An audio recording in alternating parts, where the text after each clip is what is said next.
Welcome in to 2-for-1 Drafts. Austin Gayle here with Mike Renner on this Tuesday edition of 2-for-1 Drafts. We are going to be talking about the latest PFF NFL mock draft, courtesy of Mike Renner, what we think could happen or might happen. Will happen maybe in the 2020 NFL draft. That dropped on PFF.com on Monday. We're going to talk about our some takeaways from the trades you added in that mock draft, which I thought was nice, and also talk about some of our favorite fits, some prospect fits with some good teams in that one. Then we're also going to jump into a second segment here on the Tuesday edition of 2-for-1 Drafts and talk about some value picks that I think could slip into round two, guys that maybe PFF is higher on than the NFL.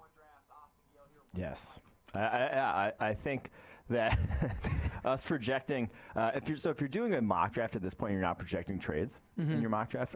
It's just not going to be there's going to be trades. There's going to be a handful of trades every single especially year. with the quarterbacks in this class. There's going to be trades at the top end. Pretty much always, or not always. I guess last year it didn't necessarily happen where teams trade up for QBs, but that was also a fairly weak quarterback class. I think when you have guys like Burrow, Tua Tagovailoa, and Justin Herbert, who pretty much a lot of people are penciling into that top 10 mix, you're going to have teams wanting to trade up to go get them. And with that being said, I think the Detroit Lions are in an absolutely beautiful spot because they're going to get calls from the Los Angeles Chargers, maybe even the Carolina Panthers, Miami Dolphins to come up to that number 3 spot and make sure they secure Tua Tagovailoa. And I also think Justin Herbert, too, in the top 10. You don't want him to just fall to the Chargers or Panthers. There are going to be teams that want to jump ahead and maybe go grab themselves Justin Herbert. You know what I was thinking is an option?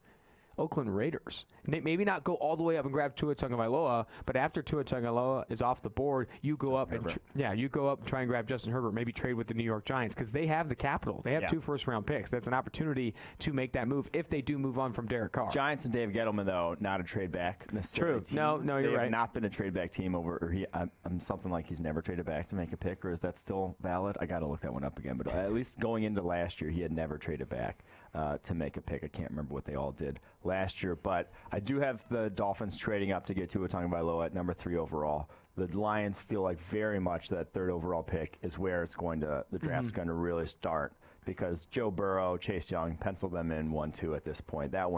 Those ones are easy, but then I think the Lions are also in a very good spot in terms of they can trade back and still get their guy. At number 3 overall, it's like Jeffrey Okudah is the pick for them. That is who you would take at number 3 overall. But even if they trade back and go behind the Giants or go behind maybe even the Dolphins, they could still get a Jeffrey Okudah later on if they do move back. So I don't think it's really any skin off their back to get out of that number 3 overall pick. Yeah, Bengals at 1, go Joe Burrow. Redskins at 2, go Chase Young. Like you said, Sharpie those in. Those are pretty cut and dry. And then Tua Tagovailoa via the trade up from the Dolphins. Giants then take Jedrick Wills of Alabama at number 4. And then with that trade back, the Lions, they do scoop up Jeffrey Okudah. Great man corner, sticky corner that's perfect for what Matt Patricia wants to do in Detroit. And the Dolphins are the team at number 5 to where if they want one of these quarterbacks, they will be able to get them. They have more draft capital than anyone else to play with. They can have that they can make the play for that number 3 overall pick that no one else can make. They can give up more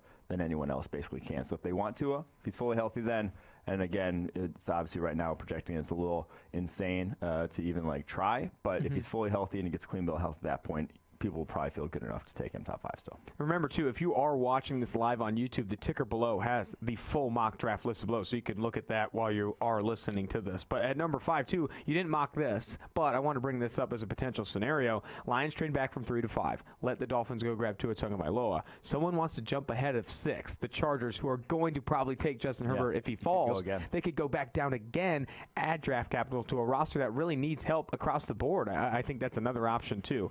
But 6, Chargers, Justin Herbert falls into their lap in this scenario, but I got to talk about number 7. Carolina Panthers go grab Isaiah Simmons, the Clemson linebacker, versatile piece of that defense. I think that's a great start for the Matt Rule era for sure. Yeah, it'd be a fun one, especially with Luke Kuechly retiring there.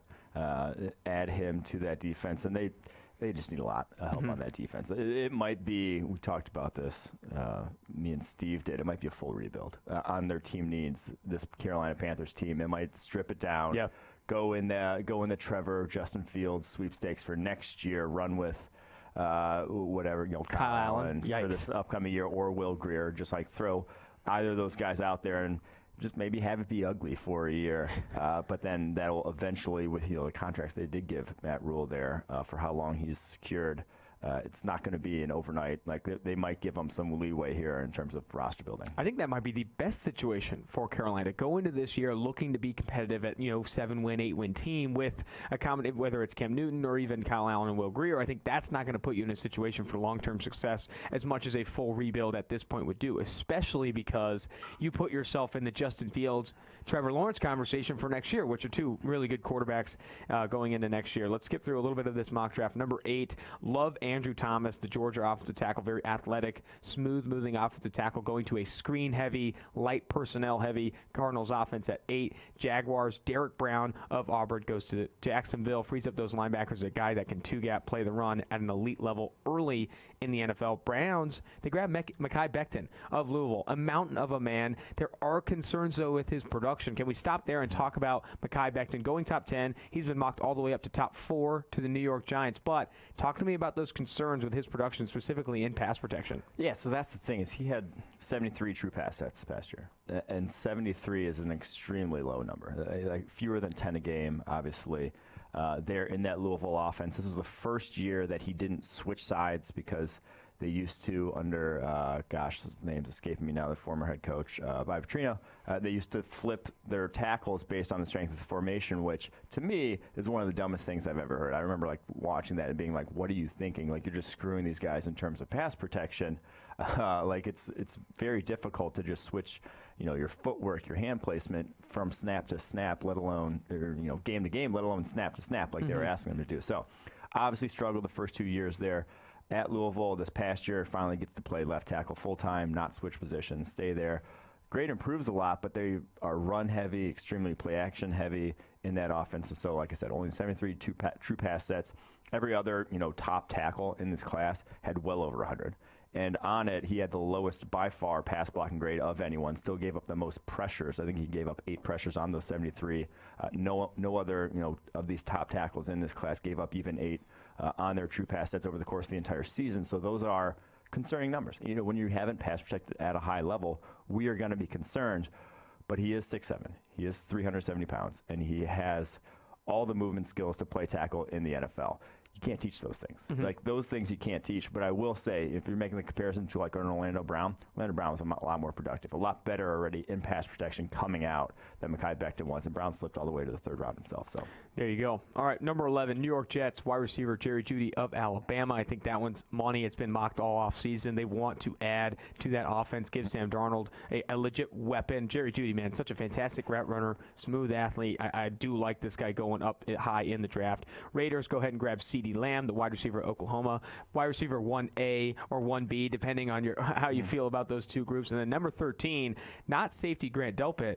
Cowboys go ahead and grab themselves safety Xavier McKinney of Alabama, a playmaker for that defense, a very versatile piece that they can add immediately. Yeah, have them moving up with the Colts because the Colts are always that team that, Chris Ballard moves backwards in the draft. That is his strategy, and I don't see that changing anytime soon, so I think you'd give that up for not a lot of added draft capital. And the Cowboys, they get to go get their guy. They have a win-now roster. They have a roster that's built to compete at this very moment, with Mike McCarthy and their now new coaching staff. Get another playmaker, impact sort of guy who's NFL ready in the middle of that defense. Xavier McKinney, I can foresee a lot of teams having him as the top safety with all the question marks with Grant Delpit's tackling and the fact that he took a massive step back from sophomore to junior year. Teams are going to be concerned about that. Xavier McKinney, he doesn't have those concerns. He played extremely well last year, played extremely well this year for Alabama's defense. Just a very, I'd call him a safer player than Grant Delpit in terms of just, we've seen him do it at a high level consistently, so I could foresee the Cowboys wanting to add a player like that in the middle of their defense. Oh, absolutely. I think the trade, like you said, it's a win-now situation. You paid Zeke all this money. Yeah. Jalen Smith. You're going to have to pay Dak some money this offseason. You are putting a ton of money down right now. You need to take advantage of that window, trade up, add some difference makers at certain positions, and go chase a ring.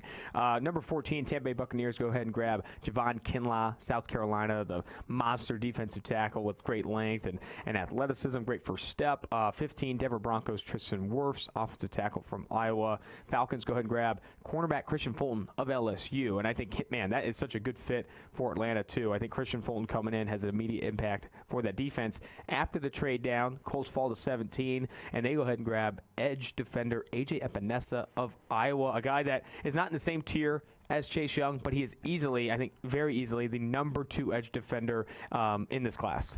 Yeah, and he has his concerns in terms of he's freakishly built, 6'5", 280, but he really never dominated. It just was so rare to see him dominate on every snap of every game, just overpower opposing offensive tackles, and it's kind of like, why? Like, he's on the freakish sort of spectrum that Chase Young is on in terms of physical tools. Why wasn't he close to the sort of production that we saw from Chase Young? So that's concerning. How teams view him, I think, is going to impact this draft a lot, because it is a very weak pass rushing class in this draft. I think it's on the edge. It's not a strong edge defender draft. And so I think the strength is definitely more on the interior when you look at Derek Brown, Javon Kinlaw, a guy we like in Jordan Elliott at defense tackle, Marlon Davidson as well. That's definitely more the strength than the edge class after Chase Young. So where Epinesa goes is very much going to impact, I think, a lot of picks in this draft, because a lot of teams still need pass rushing help, and the Colts very much being one of them. If they can get him at 17, I think that would be a steal, one of the steals of the draft. 100%. 18, Dolphins. They grab Josh Jones of Houston, the offensive tackle. Raiders, cornerback C.J. Henderson of Florida. Jaguars, wide receiver T. Higgins of Clemson. Eagles, Henry Ruggs of Alabama, the speedster. I love that fit as well, because, I mean, he's what they wanted Deshaun Jackson to be this year. They need a receiver that can legit get to the, stretch the field, be a deep play, big play threat. And he's also, and I say this every time I bring up Henry Ruggs, he's got great speed. I know that. He probably runs in the 4.2s come the combine, but he's also a very much improved route runner down the stretch of the season. I think this guy can create separation at the short and intermediate levels of the field, in addition to kind of pushing defenses and really going down the field. Yeah, Henry Ruggs of Alabama. I mean, like, he is very much a complete wide receiver, and a lot of people point to the LSU game against Christian Fulton, and it wasn't necessarily just a complete domination from him, but like, if you're beating a cornerback like Christian Fulton that consistently, the way he did, it's very, even necessarily not getting the ball as much as he did, like, it's very indicative. You can still glean a lot of information from the routes where he's not necessarily still getting the ball. I think that's more important. The ability to get open is far more important than necessarily your raw production that he didn't really have at Alabama. Yep. And I think you have to watch that game, Henry Ruggs against Christian Fulton. I think you find out a lot about both players in that game. I think it's definitely a game to watch. Number 22, you had the Detroit Lions trading back up into the first round and grabbing Jordan Love of Utah State, trading with the Buffalo Bills to come up to 22. I think that makes a ton of sense with the current situation. Matthew Stafford only getting older. Injuries have always been a concern for him. Go grab a project at that position that could sit behind Matthew Stafford for a year plus and maybe potentially be that guy down the road. Oh yeah, there are reports of possible split between Stafford and the Lions, and getting with that trade down that they make at the number 3 position, getting an extra first rounder. It's almost like icing on the cake. You can take a swing at a position like quarterback. You can get a guy like Jordan Love and say, hey, Stafford, if injuries pop up again, whatever they have over the course of his career, we have another guy in the pipeline that can you feasibly move on from. And Stafford has trade value as well. It's not like Stafford necessarily just like you ditch him and kick him to the curb. If Jordan Love turns out to be good too, again, you have 2 good quarterbacks. The trade value of the quarterback position is such that you should be willing to make moves like that if you're a team without a Patrick Mahomes, without a surefire top 5 quarterback. If you have a fringe, top 10 to 15 guy, I think you should be taking more swings at the quarterback position, because the quarterback is the one position where the value just sustains. The draft value can only get higher. If Jordan Love shows anything, a team's going to be willing to part ways with a first rounder for a guy like that. Maybe the Bills pick up Matthew Stafford in that trade scenario. Yeah. I don't know. Obviously, they want to stick with Josh Allen, continue to see him develop. But, I mean, Matthew Stafford would be an immediate upgrade if we're being honest. 23, New England Patriots, they bring in safety Grant Delpit of LSU. We've talked about him ad nauseum, a rangy athlete, great instincts, love his size. The missed tackles are what the concern really is. But outside of that, this guy has a lot of positive traits. 24, Saints grab wide receiver Laviska Shenault of Colorado, a very versatile player that played almost exclusively outside receiver this year, largely because of injuries. This guy, when he's healthy, he wants to be used all over the football field, in the backfield, in the slot, the return game, all of these things. I think you get a legitimate weapon that you can get creative with, that the Saints want to do, that Sean Payton wants to do in Laviska Shenault if you take him at 24. I'd say there's probably no better coach in terms of just purely scheming balls into his playmakers' hands than Sean Payton. He will, if he has a guy who has a particular skill set, he will find a way to utilize that. I.e. Taysom Hill. I mean, Taysom Hill. Like, no offense coordinator. There's few offense coordinators that would use Taysom Hill the way Sean Payton does. And I think you give him a guy like that, Zach, world's better from an athletic standpoint, Laviska Shenault, he's going to make some game-changing decisions. Well, and even Michael Thomas early in his career ran a fairly limited route tree for the Saints because they knew those were the routes he was good at coming out of Ohio State. And so they schemed to that. Like they didn't ask him to do a lot of what he's doing now in that Saints offense and was still productive. So I think you can very much do that with Laviska Shenault. He has a skill set that can be productive. It's not a complete wide receiver skill set yet at this point, though. Number 25, D.I. Marlon Davidson of Auburn, a guy who lit up the Senior Bowl in just one practice. You move him interior, this guy could be a really game-changing player at the next level, can offer pass rush help, absolutely. And then number 26, after that trade down with the Lions, they get back into the mix here. Bills. I'm confused by this trade scenario. Via Lions, via Dolphins, via Texans. Where are we at right now? The Lions got an extra first rounder That's right. from the Dolphins. Gotcha. With that move up to the top, the third overall pick. Impressive. This is impressive. Down. All right, a lot of movement happening. This is a lot of movement here. Bills via Lions, via Dolphins, via Texans. They grab wide receiver Denzel Mims of Baylor. I think the Bills are in a very much a situation where, with that 22nd overall pick, to where they can move down because wide receiver is such sort of a glaring. That's what we're gonna go after in this draft, that with the wide receiver class the way it is, you have a lot of different options that will fulfill that need at wide receiver, that you don't need to be one trading up to go get your guy. You don't necessarily need to be sitting at 22 and just being like, yeah, we'll take him, because I don't think the difference between guys like T. Higgins, Brandon Ayuk, and Denzel Mims is all that great. Like, I think all of them can be very productive in that offense. So you move down, they get a guy like Denzel Mims, big catch radius, great in contested situations, very explosive. I think it would be a perfect fit for them. I love Denzel Mims. I mean, he had such a good Senior Bowl. I mean, he's so explosive on tape. But then when you see him at the Senior Bowl and he's asked to run a variety of routes at the Senior Bowl and still has significant success on them, that was a big change in his draft stock, I'm sure. I mean, seeing him be able to do what he did at the Senior Bowl was impressive. He beat those cornerbacks down all week long, and including the game. Number 27, Seattle Seahawks cornerback Trayvon Diggs of Alabama. I want to stop there a little bit. I was watching a ton of Trayvon Diggs last night, and I feel like you watch the tape and you see this guy that's very instinctive, great ball skills, love his technique at the line of scrimmage and down the route. I love the way he uses his hands down the route. It's not PI per se, but he does a good job of like using contact to benefit him, but he's not a burner. He's got good size, good length. He's probably going to run 4.5 plus. Where do you see a comp for him in the NFL, and what kind of ceiling does this guy have in the NFL? I mean, the thing is, he's just so damn long. Like, he is probably one of the longest cornerbacks in terms of just like what he can do at the line of scrimmage to come. A perfect reason why Seattle would pull the trigger. Exactly. Like that is why like Seattle makes almost too much sense for him. I would be hard pressed to see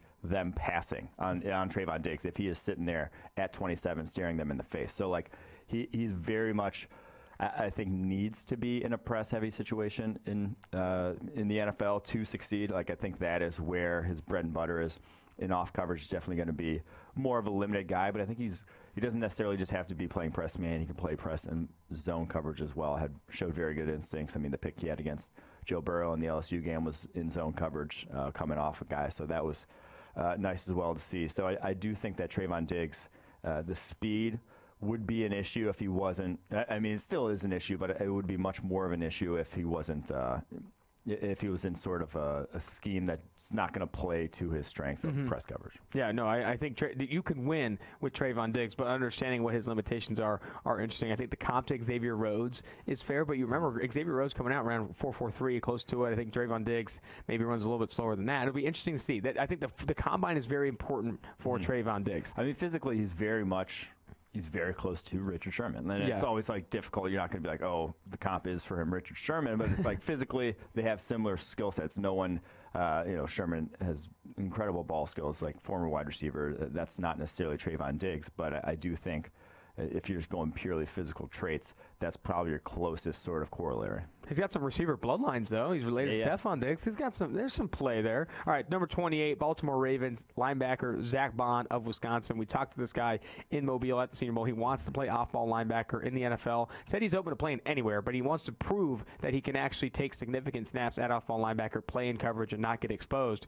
You give the Baltimore Ravens, Don Martindale, and create a versatile player like Zach Bond. He uses him to the best of his ability, in my opinion. I think Zach Bond and the Ravens, again, might be the best fit in this mock right now. That's the thing. It's his versatility and his blitz prowess. Like, he can be an off-ball linebacker who is basically splitting his time 50-50 between blitzing and dropping into coverage, and is a weapon. Like, he'll beat offensive guards on the blitz. Like, he beats offensive tackles on the regular at Wisconsin. Came in at 240 pounds at the Senior Bowl. I mean, that's still good enough size if you do want to use him off the edge in, obvious passing situations, to where he probably can beat some offensive tackles in the league still.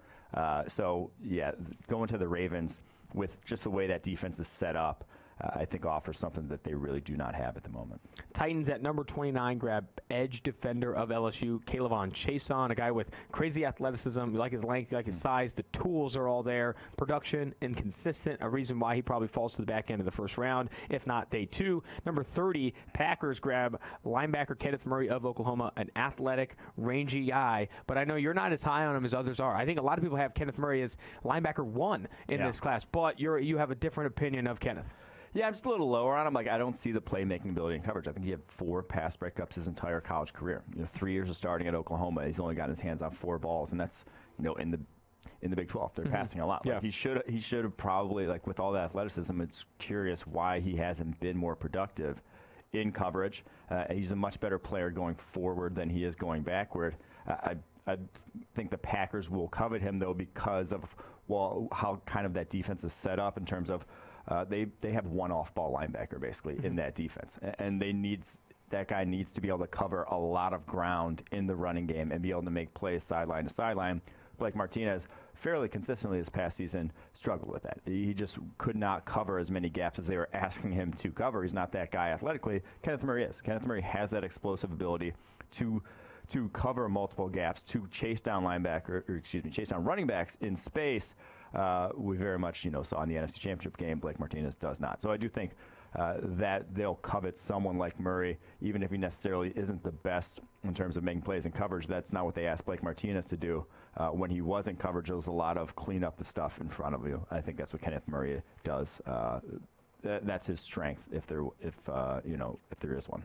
San Francisco 49ers at 31. Offensive tackle Austin Jackson of USC, maybe the heir apparent to Joe Staley, or maybe Mike McGlinchey finally takes over at left tackle when Joe Staley does eventually choose to hang up the cleats. And number 32, Patrick Queen of LSU, the linebacker. This guy has been a rocket of draft boards ever since the national championship game. People jumped on this guy's bandwagon, saw his playmaking ability, the athleticism. I feel like people started comping him to Devin White. They're like, oh man, this guy has legit ability at the next level to be a rangy coverage linebacker with playmaking ability. But again, he didn't pop rest of there weren't a ton of other games. It was inconsistent production. There is some concerns in his tape. He could rocket himself into the first round, but there's also this opportunity to fall to day 2, just knowing that there are concerns with his tape and production. Yeah, he's a smooth coverage player, but he really looks undersized. I know he's listed at 227, which is more than some other linebackers in this class, but he looks small. Like when he's asked to take on blocks,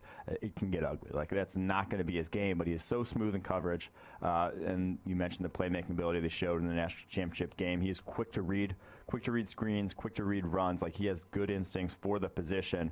But just the size, we're a little lower on him because of that size issue. Because I don't think he's also like on the level of Kenneth Murray athletically. I don't think he's that sort of freakish. He's just a good athlete for the position. All right, well, that's going to do it for the PFF's latest 2020 NFL mock draft. Remember, you can check out the full mock draft on the ticker below, live on YouTube or on PFF.com. We talked about some of our favorite fits there. Now go to the next segment here. Before I do so, though, what do you think of the shirt? I dig it. Stripes. Is it proper cloth? Do you like the proper cloth or what? Okay, so yeah, this what I'm wearing now on the podcast is proper cloth, courtesy of our sponsor from propercloth.com. I mean, I love the style, the fit. I mean, we've talked about this ad nauseum on the podcast. I can't get enough proper cloth. I wish I was able to go down to Miami and show it off as well, because I think I would have fit pretty well. This is like open up the buttons, you're laying down on the beach, like, dude, is that guy wearing proper cloth? I think you'd get pretty great compliments on this in South Beach on proper cloth. But remember, with proper cloth, you can go there and go to propercloth.com. You can save $20 off your first shirt using PFF, promo code PFF. Some exciting stuff going on at propercloth.com. Super easy to find your fit, your style, all of those things. Definitely love what they're doing down there. And you can also get, personalized messaging on the cuff. I got my initials. I got your mom's initials on my right cuff. I mean, I feel like that's like some pretty talented stuff. Did you get the initials on that one? No, I didn't get the not on this one, but on a different shirt. It's you got to be versatile with what you choose at PC.com. All right. Let's go ahead and move forward here to this next segment. We want to talk about some guys that are in the top 32 of PFF's latest big board that maybe, based off what the NFL's seeing in these players and what we've heard from when we're talking to media and other talent evaluators at the Senior Bowl, guys that could potentially fall out of the first round and be value picks at the top of day 2. And I want to start first with, the highest guy on our big board that did not make your latest mock draft. What you think will happen or in the 2020 NFL draft was Curtis Weaver of Boise State. And I think talk to me about what those concerns are you're hearing from the NFL as opposed to what you see in this player. Athletically, he does not have basically the profile that you want from an NFL edge defender. Like, he doesn't have necessarily the length, doesn't have the get off, doesn't have the bend. Okay, like that's and then it's almost, if he were doing this, so if he were doing this at Ohio State, if he was putting his production up and he's in the Big Ten and he's facing real offensive tackles week in and week out, I don't think it would be nearly as big of a concern. But when it's dominating lesser competition with lesser physical tools, you very much worry about how big a leap that is going to be and just how different it's going to be to have to beat the tackles he's going to have to beat in the NFL versus the tackles he had to beat at Boise State. And so when you don't have those physical tools, you feel less great about it translating. To me, though, he's been as productive or more productive than any other edge defender we've seen, non-Power 5 edge defender we've seen. Like I've said before, the only guy to ever put up back-to-back pass rushing grades of 92.0 in back-to-back seasons. None of the Bosa's did that. Myles Garrett never did that. Chase Young never did that. Like his production over the last 2 years has been off the charts. 3 straight seasons of at least 20-plus combined sacks and hits. Like, he's just gotten the job done no matter who he's faced. And so at that point, like, the gap is, like, these guys are still offensive tackle. Like, they're still some of these guys are still good tackles that he's facing. Like, they're not all purely just awful. Even despite the level of competition, he was going up against the guy in practice, pretty much every year for the last 3 years, and Ezra Cleveland, the left tackle for Boise State, who's going to be drafted himself. So I think you can get if you get some practice film on him, see how he does in those situations, we'll feel a little bit better about him. But I just think that he's number 17 on our board because that production is so off the charts that I feel good about translating. Yeah, to kind of highlight those 2 concerns you mentioned, he doesn't have the ideal athleticism that you want at that position, and you factor in the level of competition. Those 2 factors will probably have him fall a little bit. But like you said, the production is absurd. And I also, watching a little bit yesterday of Curtis Weaver, I mean, he wins with his hands very well. I think he can win quickly, too. Like, despite, you have to win quickly to be a top pass rusher in the NFL. You have to be able to beat offensive tackles very quickly, not with your second move constantly, but with your first move. And I think he showed that on his tape. Let's go to the next guy that could be a value pick that slips into round 2, Jordan Elliott of Missouri. Best graded interior defensive lineman this past year in college football. This guy, a great pass rusher, good first step. I mean, this is where the NFL is going with these interior defensive linemen. Not the mountain of a man that Derek Brown is, but Jordan Elliott still, I think, can be a productive player in the NFL. I have a take. I think Elliott is going to be one of those guys that throughout the draft process you start hearing, he's been rising up draft boards. And I think it's just more like, people are finally getting around to, he wasn't a name at all heading into this year. He had only played 395 snaps, wasn't even a starter for Missouri last season. Comes in this year, he actually had 2 monster games towards the end of last year against Tennessee and against Arkansas. We put him on as one of our, breakout sort of candidates this year. Dominates through the SC schedule. I just don't think a lot of guys have gotten to Missouri's defensive line tape yet. Is the thing. It's like you don't think there's a lot of prospects. Like, I think he's a guy that the more people see, the more people will be like, this dude's for real. Because there's not a lot that, like, he's not as freakishly athletic as probably Derek Brown, or not as strong as Derek Brown, not as athletic as Javon Kinlaw, but like he ticks all the boxes you want at the position. He has size. He's 6'4", 315, long arms. I mean, has some power, has some quickness. Like, he has pretty much everything you need to succeed along at the defensive tackle position.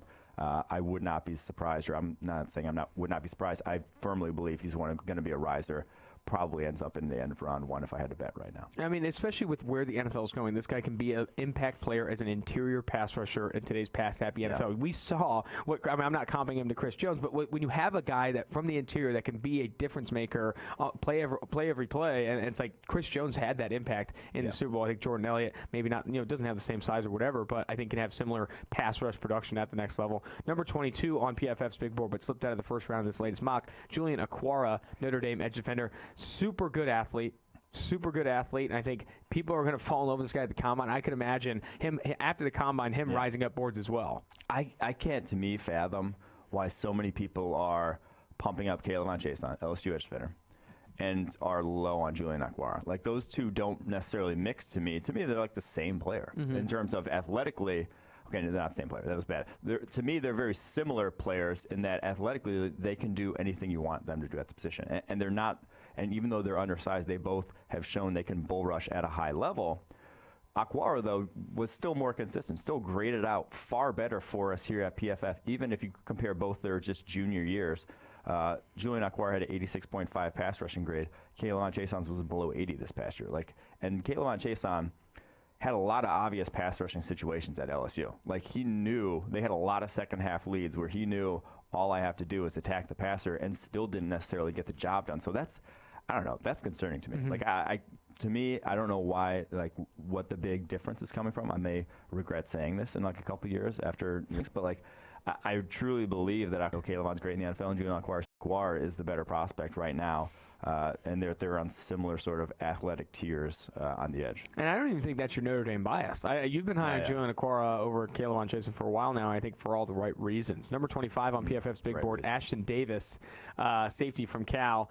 I mean, we heard some rumors from guys. I was talking to some guys who had some sources in the NFL say there isn't a softer safety in this class. Like calling this guy out for his lack of physicality. But you turn on tape, I see a different player. I mean, this guy's willing to hit. I mean, he's not a guy that you're going to want to play in the box at the next level, but he doesn't shy away from contact. And I also love his athleticism, love his demeanor after talking to him a bit in Mobile. I think Ashton Davis is getting slept on for the wrong reasons. Talk about the right reasons, the wrong reasons for Ashton Davis. As I say, he's been one of the better tackling safeties over the course of his career. He has only 19 missed tackles on almost 170 attempts in his career. Like, that's, for a safety, when you're usually tackling out in space, that's a pretty good rate. So I don't really see those same things. Like, I'm not playing him in the box. He is sort of on the smaller side for a safety, but he's a guy that you covet for his coverage ability deep, and that's really all that necessarily matters at the safety position in the NFL today if you are not going to be a completely versatile type of chess piece.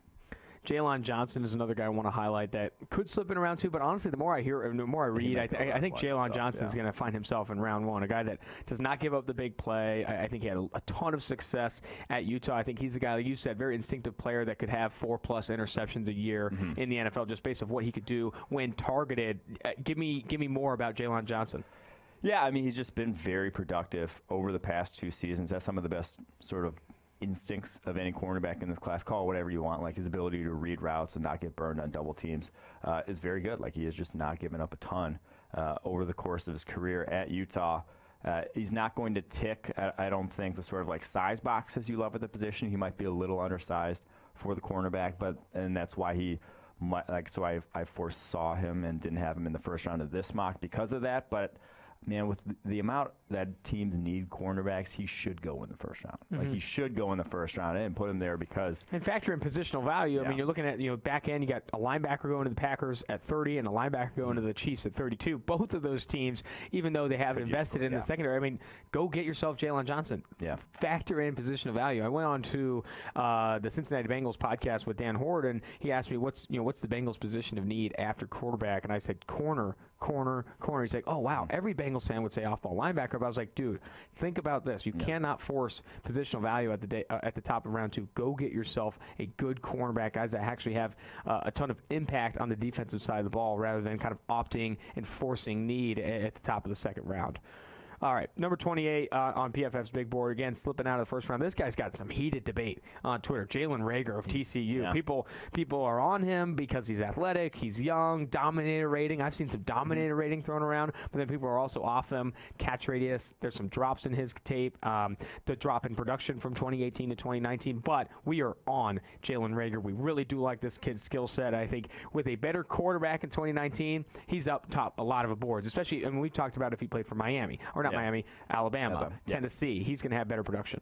Yeah, I bet I could very much foresee Reagor still sneaking into the first round because I do think he's going to go to the combine and very much win the combine. Like, he's probably going to run in the low 4.3s, 40-inch type of vertical. Like, that's how explosive he is. And we've seen guys, Philip Dorsett. We've seen over the years speed. Damn, don't compare him to Philip Dorsett. Well, I'm just saying speed still gets drafted in the first round. Yeah. Like, Philip Dorsett, terrible production at Miami. Not limited catch radius in his own right. Much more of a raw route runner, too. His route running was... Reagor's a much better player than Dorsett was coming out. But like I said, Dorsett went in the first round because of that speed. So I do think Reagor has a chance of making it in the John first Ross, round as well. too. I mean, John Ross, again, was a similar speed.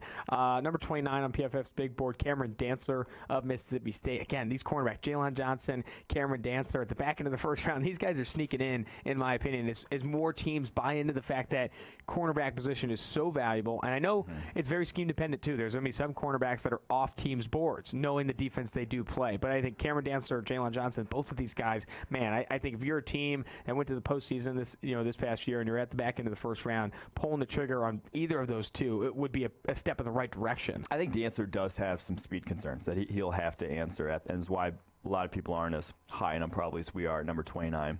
He'll have to, at the combine, he may run in the 4.5s, which 4.5 plus, you're just going to be hard-pressed to see a team draft you in the first round. That just, doesn't happen. They rarely take a chance on guys like that. You have to be pretty damn good at everything else, and I do think Dancer is. That's why we're still high on him, but he might not have the speed necessarily you like. And if you don't have the speed and you're, slightly built... Yeah, that's what I was about to say. He's not going to have the speed, and he's also 189 pounds. That's just a tough sell for teams. But, dude, you can't teach what he's done at the position in the SEC the last 2 years. All right, number 30, this guy, I mean, he could potentially slip a little bit down further on our board, too. Depending on where he has it with the injuries. Netani Muti of Fresno State. Don't you dare say that. He's not moving. He's going up, if anything. All right, game changer for Fresno State that's really just battled injuries. It's the only reason that people don't really even know this guy's name. It's that he's battled injuries. But when healthy, and we say this every time we bring him up, he's an absolute monster, arguably, and in this case, the best guard in this class when healthy. And the thing I love is, a lot of... you think of maulers in the running game. You think of J.R. Sweezy. You think it almost comes at the detriment when a guy's really that aggressive in the run game. It comes at a detriment to his pass protection, but that is so not the case with Muti. He is so patient. His pass sets are gorgeous, and he was good at left tackle too when they moved him out there his sophomore year in the couple games before he tore his Achilles. He didn't allow a single pressure there, and that was going up against Carter Coughlin in Minnesota as well. He actually looked like he could play left tackle. Now he's not going to be in the NFL. He's still got only 6'3", limited-ish length. Doesn't have the profile you want at the tackle position, so he's going to be a guard, but I think he's going to be the best guard in this class. And to me, he's one of the best guard prospects we've seen since Quentin Nelson. He is just a very solid prospect. I don't know. It's hard to describe exactly why we haven't seen a ton of tape on him over the past 2 years. Only 5 games he's played in since 2017, but he's been damn good in all of them. Reading through some of the YouTube comments during that, and I think Curtis Weaver gets brought up, and that some guy says Curtis Weaver's fat. I'm not going to argue that. I'm going to be honest. You watch his tape, specifically at the back end of the season, that guy's body is oh man, looks like Mr. Potato Head up top. He needs to show up at the combine a little bit more jacked. I'm telling you right now, this guy should be on a very light diet. Anti-Ja'Kai Polite. Yes, the anti-Ja'Kai Polite. I agree with that 100%. Play jacked and then show up at the combine fat. Yeah. Play fad. This guy shows up with bad weight. I mean, dude. Hopefully he's getting the advice right now. Hey, you need to show up pretty cut here. I mean, we can't have you take your shirt off. I mean, that should be every you're a professional athlete. True. I would hope you. Yeah. No, I know, but I mean, it's easier said than done. You get addicted to Swedish fish. Next thing you know, you go down this trail. Number 31. Last guy we want to bring up that inside that top 32 of PFF's big board that didn't make this first round mock is Brandon Ayuk, the Arizona State receiver, explosive dude, former JUCO transfer that didn't have good production production when N'Keal Harry was there, but they force feed their top guy. N'Keal Harry was force fed, and this past year, Brandon Ayuk was force fed. I still wish I could have saw him at the Senior Bowl. I wanted to see him run intermediate and deep level routes. I wanted to see him create separation against some of the cornerbacks down there. He didn't have a chance to do that. He was flagged in the physical process. But, man, Brandon Ayuk, I still really do like those traits, and I think that's why he is there at number 31.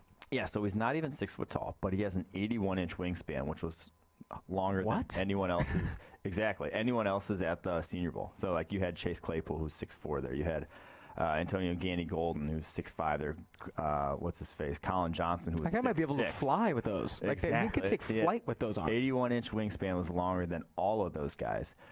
So he has a bigger catch radius than you would expect for a 5'11" wide receiver. Very explosive, unbelievable after the catch. Highest yards after yak average of his career of any of the receivers in this draft class. So there's a lot to like about Ayuk. You know what I think it might do? Raw, but a lot to like. With Brandon Ayuk, I watched all of his routes for Arizona State this past season. I didn't watch any from 2018, but I think it might be good to go watch what he ran at JUCO, because the routes he's running at Arizona State are way different than are very shallow routes, a lot of like yards after the catch stuff. But maybe his JUCO offense actually pushed this guy down the football field. It'll be interesting to see. I know against bad competition, JUCO competition, but I want to see him run those routes. I want to see him run those routes. It would have been nice. He very much could have made himself some money at the Senior Bowl. Unfortunately, I mean, especially with the cornerback class, he probably would have been unstoppable. Him against Isang Bassey would have been just unfortunate. Unfortunate again. Bassey didn't need that. So he ready.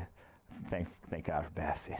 Well, that's going to do it for the 2-for-1 Drafts Tuesday edition of the podcast. Remember, you can find us on Spotify, Stitcher, and Apple Podcasts. We're also live on YouTube most weeks. We're also, all the podcasts do get posted to YouTube. That's going to do it. Again, Austin Gayle, Mike Renner, 2-for-1 Drafts.